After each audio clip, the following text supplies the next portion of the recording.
안녕하세요. NH투자증권에서 증권 섹터를 담당하고 있는 윤유동입니다. 네, 오늘은 증권 섹터의 2026년 전망에 대해서 말씀드릴 텐데요. 먼저 첫 번째 페이지 보시면은 올해 증권주가 워낙에 돈을 잘 벌었기 때문에 과연 내년에도 성장을 할 수 있을까가 시장에 가장 큰 의문을 좀 보이고 있습니다. 구조적 성장이냐 아니면은 고평가 밸류에이션이냐 라는 논란에 놓인 가운데에서 저희는 구조적 성장이다 라고 판단을 하고 있고요. 아무리 기저가 높아도 이 이상을 뛰어넘을 수 있는 실적을 기록할 걸로 보고 있습니다.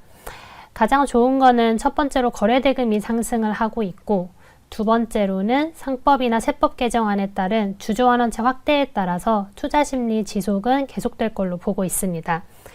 오른쪽 차트에 보시는 것처럼 커버리지 5개 증권사는 키움증권과 미래에셋증권이 대장주로 나아가면서 PBR 1.1에서 1.2배를 기록을 하고 있는데요.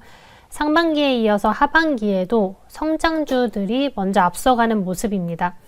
그 외 한국금융지주나 삼성증권, 대신증권 순서로 PBR이 0.8배인데 한국금융지주 같은 경우는 압도적으로 ROE 수준이 높기는 하지만 밸류업 정책이 타사 대비 조금은 부족한 점이 있어서 상대적으로 좀 저평가되어 있다라고 보시면 됩니다. 기존의 증권주의 평균이었던 0.7배를 이제는 훨씬 뛰어넘어서 1배 이상을 상회를 하고 있는데요. 저희가 목표하는 PBR은 대부분 1.5배 근처로 이 이상의 업사이드가 있다고 보고 있습니다. 아시겠지만 국내 주식의 일평균 거래대금은 매일 높게 상승을 하고 있죠. 이제는 50조 원대까지 상회를 하였습니다. 이렇게 유사한 적을 보인 게 예전에 동학개미 운동 아니면은 2022년도에 2차 전지 열풍이 불 때였는데 이번에도 유사한 상황을 보이면서 이 흐름이 단기간에 끝나지는 않겠다라고 판단을 합니다. 실제로 NXT에서도 거래가 많이 되고 있고요. 전체 거래 금액의 약 40% 가까이 차지할 만큼 프리와 애프터 마켓을 이용하시는 투자자분들이 많아졌습니다. 그렇다면 국내 주식으로 모든 수요가 다 쏠리고 해외 주식은 줄어드는 게 아니냐 궁금해 하시는데 10월 달에 해외 주식도 역대급 일평균 거래대금을 찍었습니다. 거의 20조 원에 근접하고 있고요. 아무래도 추석 연휴가 많았기 때문에 국내 주식이 열리지 않으니까 해외 주식으로 좀 더 이제 투자를 많이 한 것으로 보여서 두 시장 모두 현재로서는 성장하고 있어서 거래대금 쪽에서는 우려할 필요가 없다라고 보고 있습니다. 단순히 주식 중개만 많이 하는 것은 아닙니다. 이제 상품도 많이 팔고 있는데요. 이게 코로나 때와 가장 큰 차이점이 예전에는 직접 투자하는 수요가 많았다면은 이제는 간접 투자하는 수요도 함께 늘어나고 있습니다. 대표적으로 지점에서 가장 많이 팔리는 상품 중에 하나가 레버카운트 상품인데 목표 전환형 상품이 PB들한테 이제 인기를 끌면서 WM 수익에 기여를 하고 있고요. 예전에 대표적인 금융상품이었던 ELS도 발행 금액이 다시 바닥에서 올라오고 있는 모습입니다.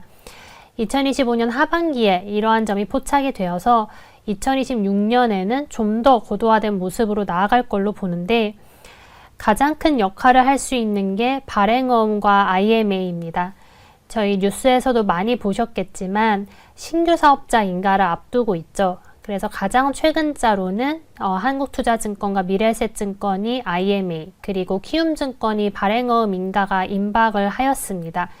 그렇다면 다른 증권사들은 어떻게 된 거냐 하면은 아직 결과가 나오지 않았을 뿐이지 심사 결과가 나오는 대로 또 이제 차례대로 합격인지 불합격인지 여부를 받을 수 있을 거다라고 보고 있습니다.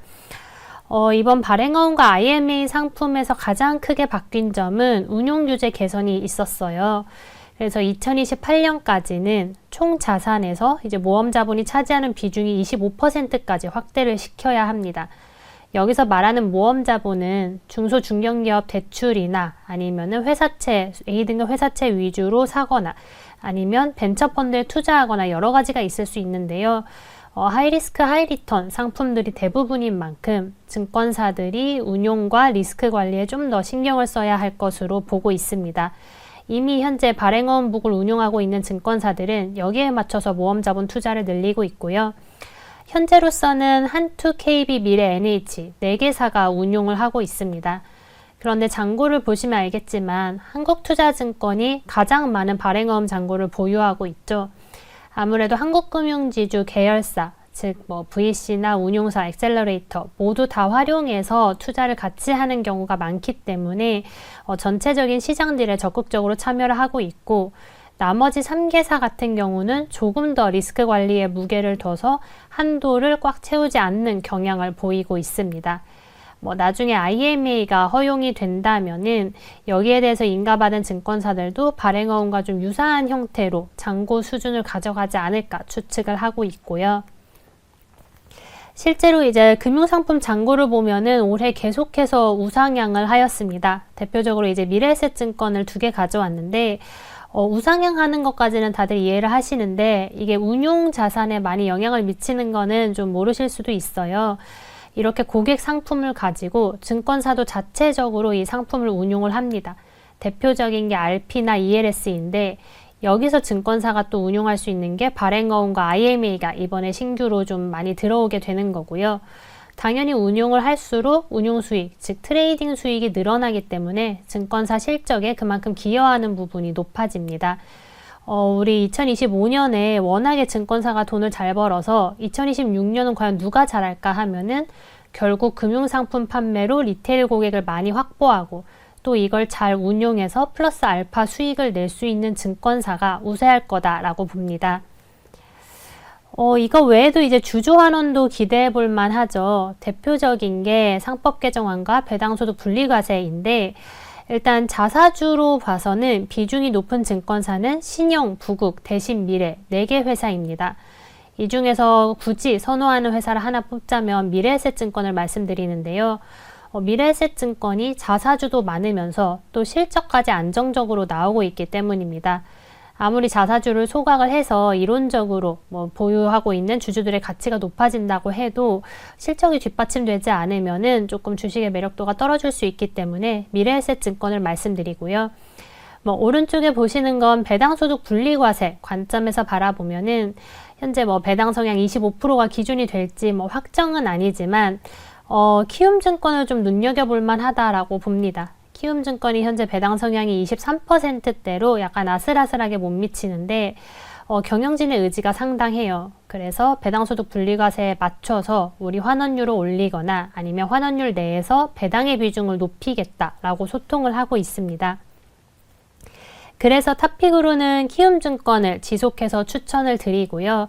아시겠지만 당연히 증시가 올라가면은 키움증권 주가도 같이 오르죠. 이렇게 브로커리지, 특히 이제 리테일 쪽에 열심히 하는 회사는 증권사에서는 키움증권이라는 인식이 강하기 때문에 지수만 올라간다면 실적에 대해서 걱정할 거는 없고요. 앞에서 말씀드렸듯이 앞으로 주주환원율, 특히 이제 3개년에 대한 계획을 연말 아니면 내년 초에 발표할 예정인데 여기에 대한 거에서 환원율이 좀 더 올라갈 수 있는 여지가 있기 때문에 공시를 기다리고 있는 중입니다. 두 번째 종목은 미래에셋증권입니다. 미래에셋증권도 자사주를 23% 보유하고 있어서 기보유 자사주에 대한 소각이 일어난다면 미래에셋도 당연히 기대해 볼 만하고, 특이한 게 합병자사주의 경우에는 소각할 경우 자본의 감소가 있기 때문에 여기에 좀 더 신경 쓸 부분이 많습니다. 현재 미래에셋증권의 별도 자기자본이 10.4조 원인데 아까 말씀드렸던 IMA를 할 수 있는 기준이 8조 원이거든요. 그래서 기보유 자사주를 소각하면서도 이 8조 원은 상회를 해야 되는, 그래서 약간은 복잡하지만 여기에 대해서 미래에셋도 다시 한번 좀 공시를 하겠다고 말했기 때문에 좀 더 이제 내용을 기다려볼 필요가 있다라고 판단을 합니다. 마지막으로 한국금융지주 말씀드립니다. ROE 수준은 다른 증권사가 따라올 수 없을 정도로 10% 후반으로 굉장히 높게 나오고 있고요. 남들의 거의 2배 가까이를 벌고 있습니다. 하지만 PBR은 0.89배로 1.2배 타사 대비해서 너무나 저평가되어 있다고 판단을 하기 때문에 충분히 다시 한번 관심 가져볼 만하다라고 판단합니다. 네, 이상으로 2026년 증권업 전망에 대해서 말씀드렸습니다. 감사합니다.